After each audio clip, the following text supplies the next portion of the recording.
portrait I did of Dorcas Snyder in, I think it was 1987, I'm not sure, 1987 or 88, when I was preparing to do a series of portraits of friends and people I knew in San Miguel, and the name of the show was uh, The Essence of.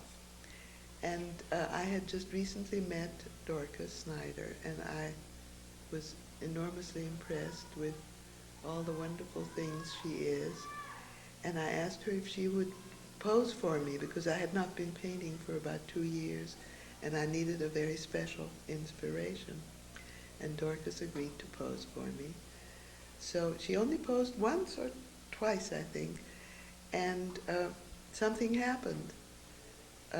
The essence of Dorcas was transferred to the canvas, and this is what happened.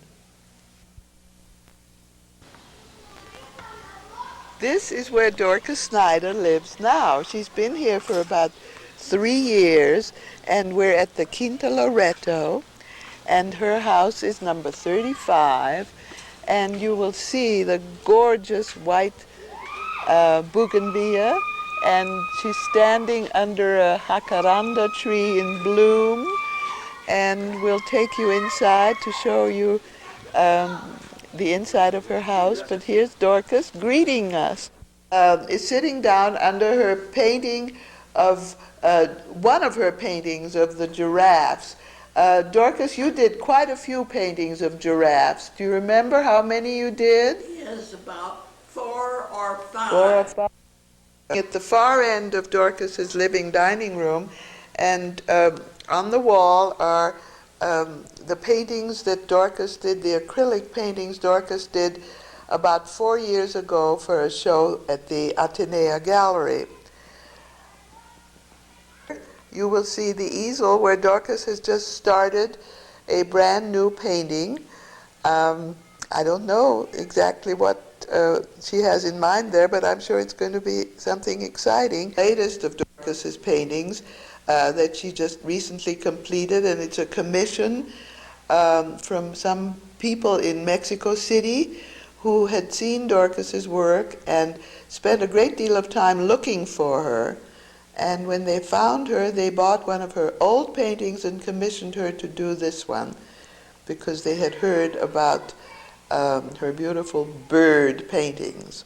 And this is a good example of the magnificent colors Dorcas uses. I think one of the best ways of telling people about your personal history and background is to read part of the article that Bob Summerlot wrote about you in the Mexico City News in February of 1985, which was just a month after your 90th birthday? Yeah. Okay.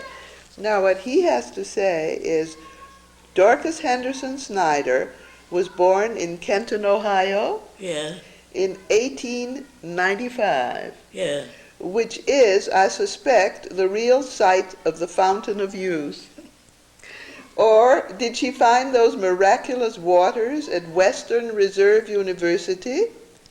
Or in Cleveland, where she studied art? Or at the Chicago Art Institute, where she graduated?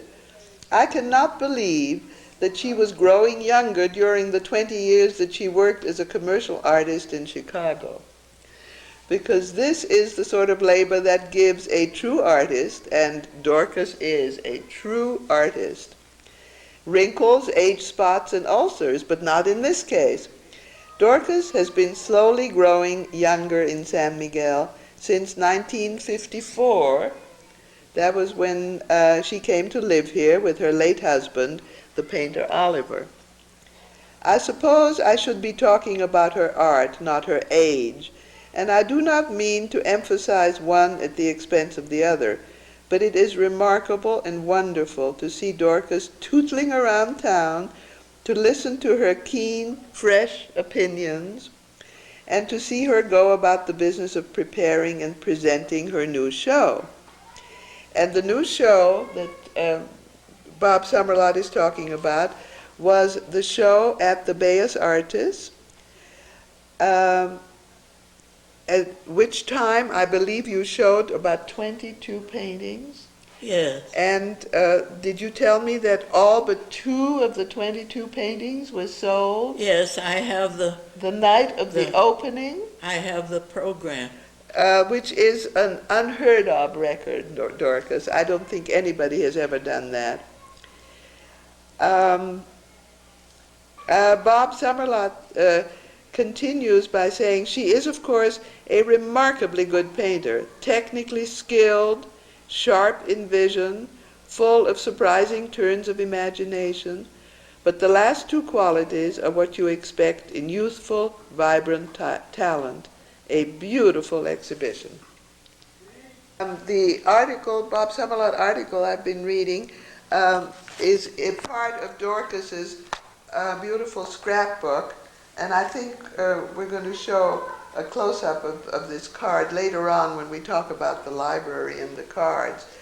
Right now, Dorcas, I thought it would be interesting if you would tell us how and where you met your husband, Well, Oliver. we both had been going to the Chicago Art Institute for 4 years, and he was a year ahead of me, in a class a year ahead of me, and I never met him until 10 years later in Chicago, which was very remarkable.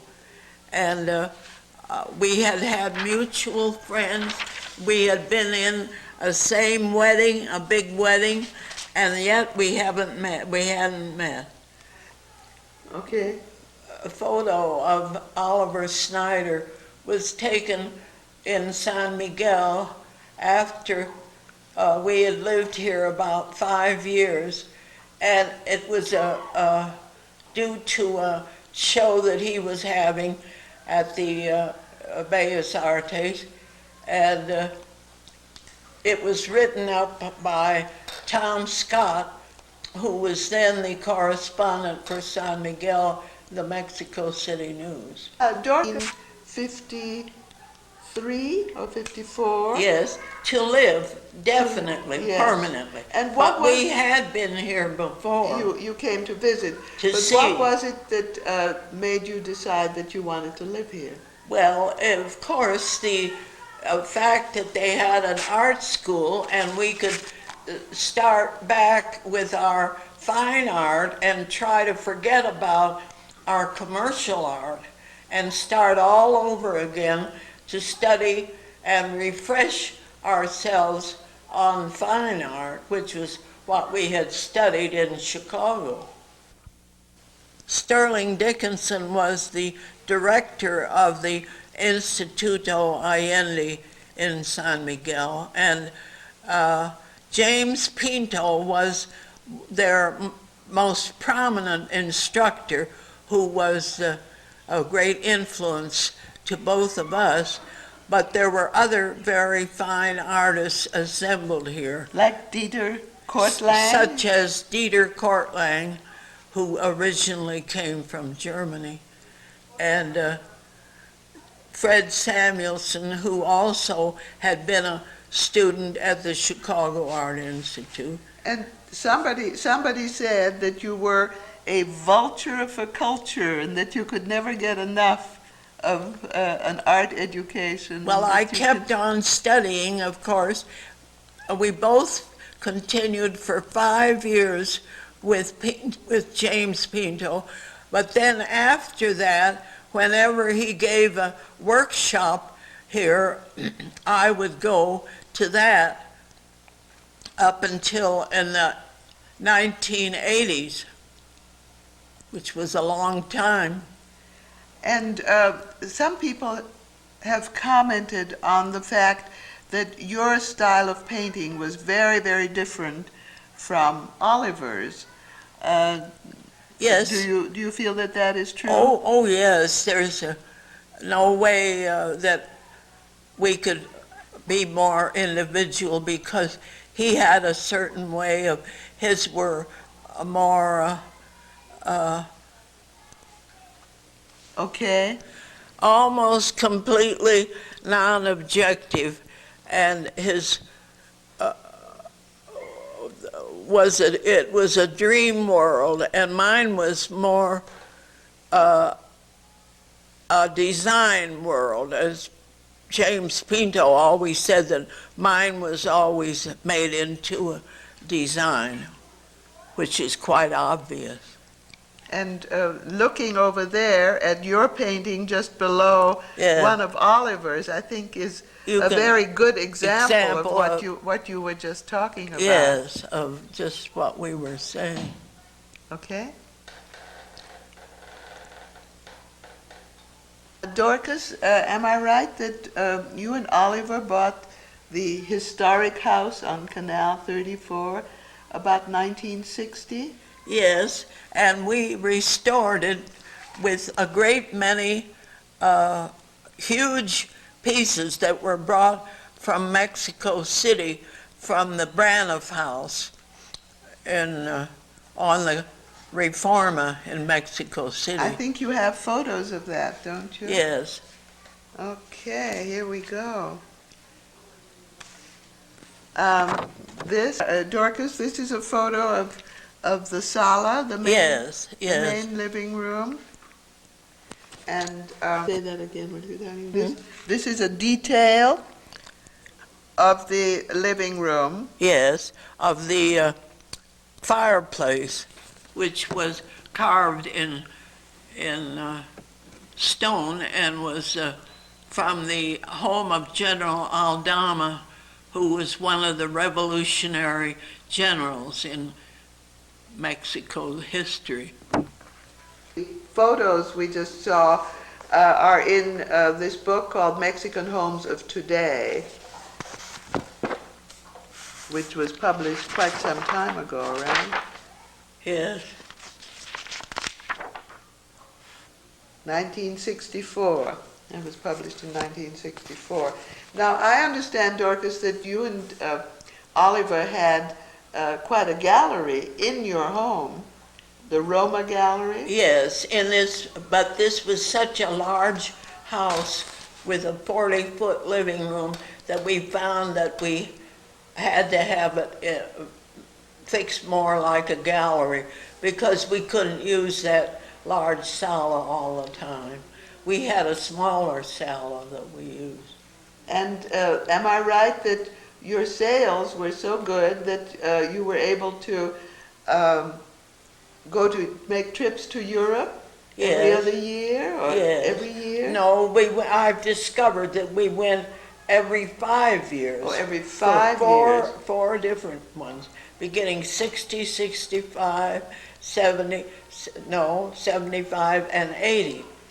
And then did you stayed all together 6 months. Oh. And that was when we went to the horse fair in Sevilla in Spain, where you had to make your reservations a year ahead because it's such a wonderful occasion.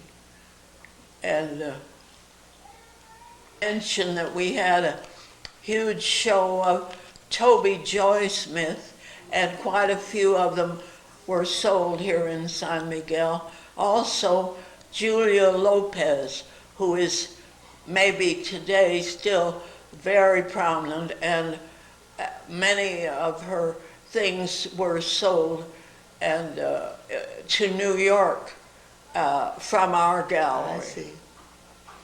Ones that sold the most were Oliver's. We could always exhibit his right along with the others, and usually more of his were sold than of the others. He was very fortunate. To people all over the world, weren't they? Yeah. In those days, Dorcas, the immigration status was completely different from what it is now, and you were able to own your own house outright? Yes, but we had taken 5 years to get our FM2s. And we had gone to the Instituto because if you went to school, it helped with your immigration papers. Government you had to pay your own way to go to art school for 5 years, because if you were on a grant, it didn't count on your FM papers. What about the early days in San Miguel? About the hotel, we stayed at the Vista Hermosa, which is still there in the same location. And we rented a house right in the center of town, quite a nice two-story house, for $15 a month. $15. And the road was not good through Querétaro, but you had to go, have we already said you had to go through Celaya? And the What about that you told us about some kind of a buggy that took you from where, the Bougainvillea? yes, if you wanted to go to Mexico City, many people took, and we did several times, took the jalopy car that started from the Bougainvillea Cafe, which was on the main Jardin. How long did it take to get to Mexico City? And this jalopy had two little jump seats, which were very uncomfortable. And the car had a great deal of difficulty getting over the high spots. When they usually broke down when they got to San Juan del Rio. And the rest of the day would be variously spent in efforts to get to Mexico. So it would take at least a day to get there, and Well, you'd have to spend... sometimes you were lucky. Yeah. Sometimes. And I believe also there were no telephones at all, right? None of there may have been some for business Yeah. people, but the people that we knew didn't have telephones. So how did you communicate with your friends? And you sent your maid or your gardener, if you were lucky, large enough to have a gardener, and you sent your maid with notes to different houses of where your friends lived.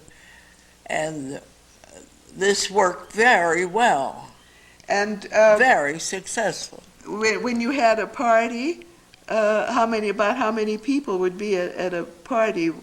Well, in those days? the whole village was about 20 and at the most 30 Americans. And so it was easy, if you were having a party, it was easy to invite everybody to the party. Did you have any Mexican friends who were invited to the parties, or was it all gringos? No, I never did, because I thought that I didn't speak the language beautifully enough, and I didn't want to take the language, because if I took the language, I wouldn't be able to take so much time for painting. And painting takes a whole day. You can't take a part of it and then Right. do something else, because you can't do that. Now, tell us a little bit about the markets and what that was like in those days. Well, the market was incredibly primitive. I remember the first Christmas we were here, the Sanchez grocery had peanuts. Was about the most elegant thing they had, and they weren't even shelled. They were all in their jackets. That was your Christmas treat. Yes. There was very little So you treat. didn't have turkeys and things like that. We were lucky if we had oranges, Really? small oranges. Really? Yes. So people had to bring you things from the States if you Well, wanted anything luxurious. We got things in the market, lovely things, wonderful things, Yeah. but they weren't the American things. Yeah. Dorcas, what were the festivals like in those days? Did Well, they have fireworks and things the way they do now? they surely did, and the posadas were very important at Christmas, and I'll never forget the floats with The Easter no, the floats at Christmas at Christmas. with the shepherds, and they were so realistic. They had I saw one float, and this was so artistic. Oh, it was very artistic, and they had the shepherds with only a skin thrown around their body for protection, a skin that didn't look like a sheepskin. It was a skin that had spots on it, like a leopard, Like a leopard. and it was beautiful. You can imagine. Yes. And the others all through the year were the same exactly that they have now. It's one thing hasn't changed. That hasn't changed at all. No. No, it must be very different now, and that's the traffic situation. In those days, I'm sure that was no problem, and it certainly is now. Yes. Well, there were very few cars, and there were some trucks and wagons and things. But it was certainly not a problem then. Oh, no. The biblioteca, the library as we know it now, did not exist when you first came here. Is that right?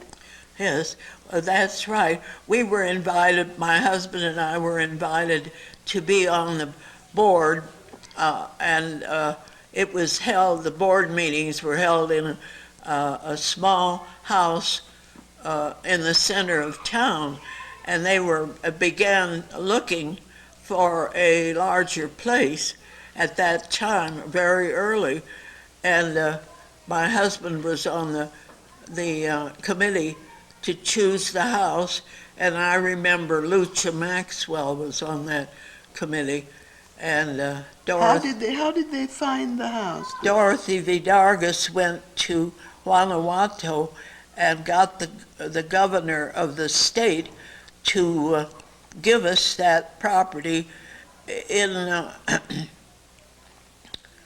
I don't know how you say it, but forever, as long as you had it open to the public, and as long as it was a library. Mm-hmm. And that was the famous governor of Guanajuato, whose name was Gaona, and he was a wonderful man. He built a large home for the aged in Celaya, which is a model for the whole world. Oh, really? And he was a wonderful man.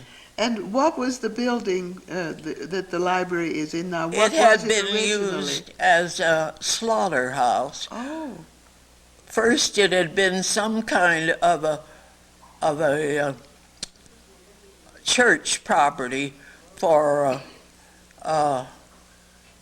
men that are studying to be in the church, like a monastery? a monastery. Yeah. But after that, you can see the bells that were still there in the monastery. But after that, it had been used as a slaughterhouse for the city of San Miguel. And Dorcas, I think you told me once that you were very active in getting the cards started that were sold at the library as a money-making proposition. Yes. Francis Stoddard was in charge of the tours, the house tours, and I was in charge of the greeting card, which was very difficult to get anything printed in those days. And it was difficult to get the paper and to get the artists to give the designs. And I often finally got so that I had to go to Mexico City to get the envelopes, and I bought the envelopes by the thousand always to get a good price. And so you can imagine it was a very busy career. I'd like to show a sample of the cards, a reproduction of one of your famous paintings, a print of one of Dorcas's famous paintings, which was done in Querétaro. And then how many cards did you have printed of this, Dorcas? Oh, thousands. Thousands of cards were printed of this. And as Dorcas said, I remember it was almost impossible to ever get envelopes to fit anything. Envelopes just didn't come easily in Mexico, and they still don't. And I understand that there's quite a problem in having cards printed today.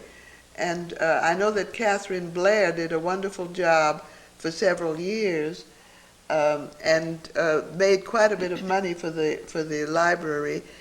But I understand that you raised a considerable amount of money. I counted it, yes. At the time when you were in charge of the cards. I counted it, and I made $4,000 U.S. money, and I put that money in the building the way it stands now. It was 4,000 U.S. dollars. Yes. That was an enormous amount of money. Because you see, we didn't have such a tremendous expense building the library, because the land and the ruins were given to us absolutely free by the government. Yes. And all the new construction was the cost, which of course was. You were telling me something about the ambassador and the library. Well, after we were open there in the new building about 5 years, Ambassador Robert C. Hill was here visiting, and he told me personally that it was the finest cultural center in Latin America. And he certainly knew, because he had been the ambassador for Latin America, for all the Latin American countries. And it is, I believe, the second largest bilingual library in Mexico, right? I guess Mexico City has.